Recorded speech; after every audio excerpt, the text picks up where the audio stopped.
This is the lesson where everything changes. Everything we've talked about up to this point, cameras, lenses, gear, surfaces, all of that is secondary to what we're about to get into. Light is the single most important element in any image you'll ever create. If you understand light, you can make anything look incredible with any gear at any budget. If you don't understand light, the most expensive setup in the world won't save you.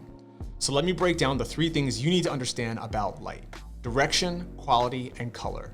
Once these click for you, you're gonna start seeing food and drinks completely differently. You're gonna look at a cocktail on a bar and immediately know where the light is coming from, what it's doing, and how to make it look better. That's the shift. Let's start with direction. This is simply where the light is coming from relative to your subject and your camera. And it changes everything about how the food and drink looks in your frame. Front light is when the light source is behind you, hitting the front of whatever it is you're shooting. It's even, it shows detail, and it's safe, but it's also flat. There's no depth, no shadows, no dimension. It looks like a driver's license photo. Everything is visible, but nothing is interesting. For food work, front light is rarely your best option because it removes all the texture and dimension that makes food look real and appetizing. Side light is where things start looking good. When light comes from the side, it creates a shadow on one half of your subject and highlights on the other. That contrast is what gives your image dimension. Suddenly, a plate of food looks 3-dimensional instead of flat. The liquid has depth and color variation. You can see texture on the seared piece of meat. You can see layers in a pastry. You can see the grain on a wooden surface. Side light is where most of your best food work is going to live because it creates drama without being over the top. Backlight is when the light source is behind your subject, pointing towards the camera. This is magic for drinks. When light passes through a glass of an amber whiskey or a bright colored cocktail, the liquid glows from the inside. It looks alive. It looks like a drink that's generating its own light. Backlighting also makes steam visible. A hot dish with steam rising off of it only looks cinematic when the light is behind it, catching those particles in the air. This is why every high-end bar you've ever been to has their bottles on the bar backlit. They figured this out a long time ago. The liquid looks better when the light moves through it. The move for most food and drink photography is some combination of side light and backlight. You get the dimension and texture from the side angle and the glow and separation from the back. Play with where you position your light source relative to your subject and your camera, and watch how dramatically the mood shifts with even small adjustments. An inch of movement on your light changes the entire image. Now let's talk about quality. This is the difference between hard light and soft light, and it matters more than how bright and how powerful your light source is. Hard light comes from a small, direct source. Think bare sun on a cloudless day. It creates sharp, defined shadows with crisp edges. High contrast, dramatic, moody.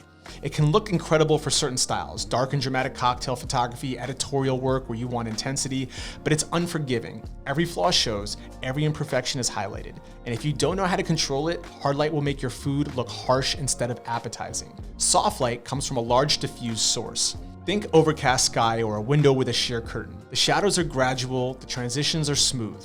Everything looks flattering and elegant. This is what makes food look expensive. A big soft light source wrapping around a plate creates even illumination, with just enough shadow to show dimension, but not so much that it looks dramatic. For most food and drink content, soft light is your default. It's forgiving, it's beautiful, and it makes everything look appetizing. And here's the key. You can turn hard light into soft light with a modifier.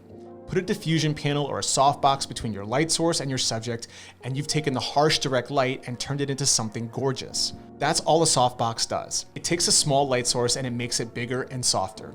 Understanding that one concept gives you control over the mood of every single image you create.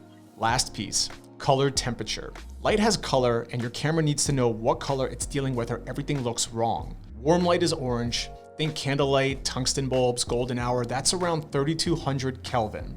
Cool light blue, think shade, overcast, blue hour.